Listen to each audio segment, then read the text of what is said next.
रास्ता कड़कू खसला घरोई bus driver उपस्थित बुद्धि जो अल्पके बर्तीगले समस्त यात्री। गंजाम जिलार तप्तपाणी घाटीर बेलगढ़ निकट में घटी घटना।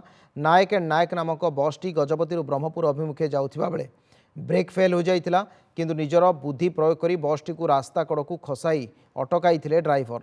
यह घटना कहीं आहत हो नथिबा बेले अन्यत्र बस रे यात्री मानकू गंतव्यस्थल को पठा जाइतिला। बड़ सूचना ये पाटपुर अंचल घटना। रास्ता कड़कू खसी पड़ता घरोई बस ड्राइवर उपस्थित बुद्धि जो अल्पके बर्तीगले समस्त यात्री। गंजाम तप्तपाणी घाटीर बेलगढ़ निकट में घटी घटना। नायक एंड नायक नामक बसटी गजपति ब्रह्मपुर अभिमुखे जाउथिबा बेले ब्रेक फेल हो जाइतिला, किंतु निजर उपस्थित बुद्धि जो बसटी को रास्ता कड़कू खसाई अटकाई। यह घटना कहीं आहत हो नथिबा बेले अन्यत्र बस रे यात्री मानकू गंतव्यस्थल को पठा जाइतिला।